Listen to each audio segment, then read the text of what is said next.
You have to go through life with more than just passion for change. You need a strategy. I'll repeat that. I want you to have passion. You have to have a strategy. Not just awareness, but action. Not just hashtags, but votes. You see, change requires more than righteous anger. It requires a program and it requires organizing. The 1964 Democratic Convention, Fannie Lou Hamer, 5 feet 4 inches tall, gave a fiery speech on the national stage. But then she went back home to Mississippi and organized cotton pickers. And she didn't have the tools and technology where you can whip up a movement in minutes. She had to go door to door. But to bring about structural change, lasting change, awareness is not enough. It requires changes in law, changes in custom. If you care about mass incarceration, let me ask you, how are you pressuring members of Congress to pass the criminal justice reform bill now pending before them? If you care about better policing, do you know who your district attorney is? Do you know who your state's attorney general is? Do you know the difference? Do you know who appoints the police chief? And who writes the police training manual? Find out who they are, what their responsibilities are.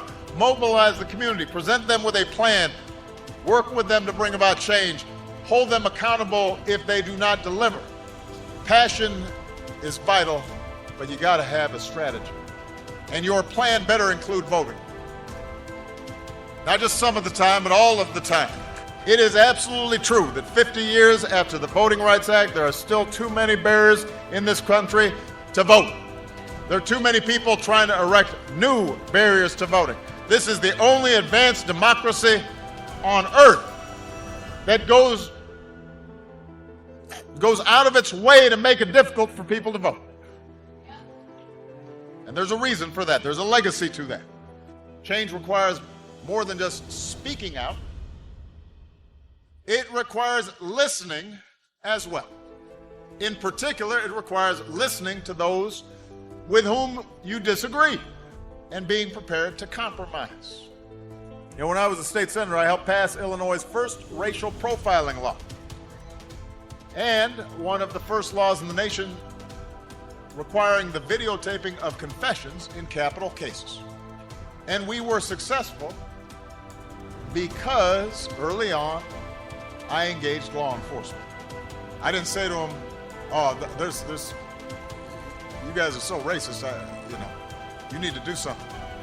I understood, as many of you do, that the overwhelming majority of police officers are good and honest and courageous and fair and love the communities they serve. And we knew there were some bad apples, and that even good cops with the best of intentions, including, by the way, African American police officers, might have unconscious biases, as we all do. So we engaged and we listened and we kept working until we built consensus. And because we took the time to listen, we crafted legislation that was good for the police because it improved the trust and cooperation of the community, and it was good for the communities who were less likely to be treated unfairly.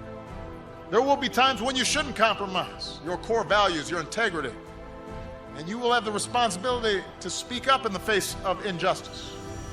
But listen, engage. If the other side has a point, learn from them. If they're wrong, rebut them, teach them, beat them on the battlefield of ideas. And you might as well start practicing now, because one thing I can guarantee you, you will have to deal with ignorance, hatred, racism, foolishness, trifling folks. I promise you, you will have to deal with all that at every stage of your life. That may not seem fair, but life has never been completely fair.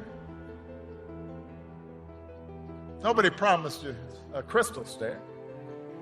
And if you want to make life fair, then you've got to start with the world as it is. So, that's my advice. That's how you change things. Change isn't something that happens every 4 years or 8 years. Change is not placing your faith in any particular politician and then just putting your feet up and saying, okay, go. Change is the effort of committed citizens who hitch their wagons to something bigger than themselves and fight for it every single day. Now it's your turn. And the good news is you're ready.